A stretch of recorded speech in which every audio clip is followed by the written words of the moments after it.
Terima kasih banyak-banyak Syairul di atas laporan berita terkini selama 3 minit tadi. Okey, sekarang kita akan ke cerita pagi. Kali ini ke negeri Perlis. Rakan saya Wan Nur Azli sudah pun bersedia. Katanya ada cerita mengenai kesiapsiagaan Jabatan Bomba dan Penyelamat Perlis dalam menghadapi ketidaktentuan cuaca dan juga kes kecemasan. Silakan Azli dengan laporan anda. Assalamualaikum dan selamat pagi. Baik, cerita pagi dari polis ini kita akan berkongsikan mengenai kesiapsiagaan pegawai dan anggota Jabatan Bomba dan Penyelamat Malaysia Negeri Perlis dalam menghadapi ketidaktentuan cuaca di Perlis dan juga kes-kes kecemasan. Ini berikutan Perlis ketika ini sedang menghadapi musim timur ataupun memasuki musim kering berbanding kebanyakan negeri di seluruh negara yang ketika ini sedang menghadapi musim hujan dan juga banjir. Baik, bagi memperincikannya bersama saya adalah pengarah Jabatan Bomba dan Penyelamat Malaysia Negeri Perlis, iaitu penguasa kanan Bomba 1 Tuan Ruisha Haris. Baik, Assalamualaikum Tuan. Waalaikumsalam Wan, terima kasih. Baik Tuan, Jabatan Bomba dan Penyelamat Malaysia Negeri Perlis antara agensi pengurusan bencana yang sentiasa bersiap siaga bagi menghadapi pelbagai bentuk bencana di Perlis. Sebagaimana Tuan melihat kesiapsiagaan pegawai dan anggota Jabatan Bomba dan Penyelamat Malaysia Negeri Perlis ketika ini? Okey, terima kasih Wan dan juga pihak RTM yang sentiasa menyalurkan maklumat-maklumat kepada berkenaan dengan Jabatan Bomba kepada seluruh masyarakat.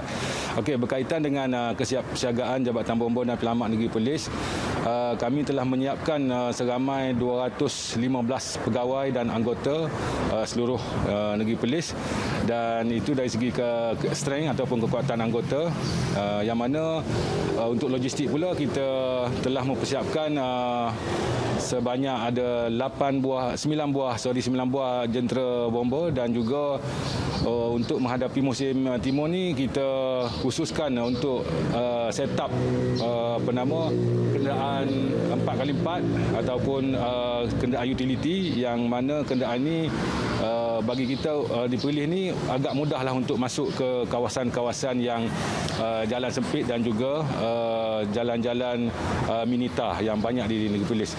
Jadi seperti yang kita ketahui pada masa sekarang di Perlis dan beberapa negeri di utara Malaysia termasuk Kedah dan juga sebahagian daripada negeri Perak, kita mengalami musim panas ataupun kalau di Perlis dipanggil musim timur. Musim timur yang mana pada musim ni kita tahu panas yang agak ekstrim dan juga suhu juga akan meningkat, angin akan kuat, dan pada musim ni juga kebetulan pada pertengahan bulan 2 ataupun bulan 3 nanti aktiviti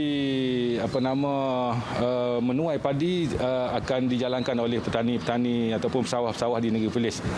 Jadi pada musim ini kita perlu beringatlah supaya keadaan seperti 2-3 tahun lepas tidak berlakulah, yang mana berlaku kebakaran bendang yang agak banyaklah di negeri Perlis. Jadi dari segi kesiapsiagaan anggota kita dan juga peralatan logistik semua kita dah sedia dari segi mental dan juga fizikal, dan keseluruhan keperluan yang kita perlukan untuk menghadapi musim timur laut ini. Okey. Baik, itu mengenai kesiapsiagaan pegawai dan anggota Jabatan Bomba dan Penyelamat Malaysia Negeri Perlis. Baik, macam mana pula Tuan melihat kes yang dikenalikan oleh Jabatan Bomba dan Penyelamat Malaysia Negeri Perlis sepanjang tahun 2021 ini? Okey, saya suka membuat sedikit perbandingan antara tahun 2021 dan juga 2020. Yang mana pada 2020 kita menerima panggilan sebanyak 1,287 kes kecemasan, yang mana melibatkan 911 kes melibatkan kebakaran. Manakala pada tahun 2021 kita menerima panggilan kecemasan sebanyak 980 kes panggilan, dan juga yang melibatkan kebakaran hanya melibatkan 508 kes. Di sini untuk keseluruhan panggilan kita lihat di sini yang mana telah berkurang sebanyak hampir 25% keseluruhan panggilan kebakaran, keseluruhan panggilan kecemasan.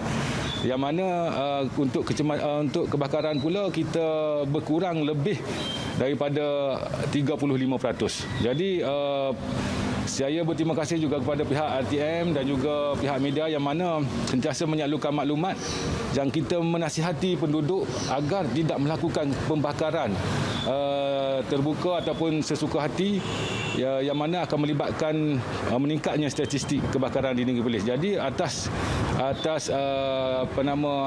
kesedaran yang ditunjukkan oleh masyarakat ini melalui siaran-siaran media yang kita sampaikan telah membuka mata dan telinga penduduk agar perkara-perkara yang tidak diingini tidak berlaku, khususnya di Negeri Perlis lah. Baik, terima kasih Tuan atas perkongsian itu tadi. Dan kesiapsiagaan pegawai dan anggota Jabatan Bomba dan Penyelamat Malaysia Perlis ketika ini berada di tahap tertinggi, terutamanya khususnya di balai-balai di seluruh negeri Perlis bagi merenungi cabaran mengendalikan pelbagai kes kecemasan sepanjang tahun ini.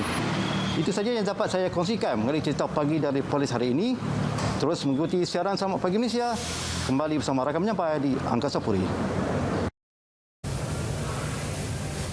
Ya, terima kasih kami ucapkan, dan itu dia berkenaan dengan kesiapsiagaan JBPM Perlis dalam menghadapi ketidaktentuan cuaca dan kes kecemasan.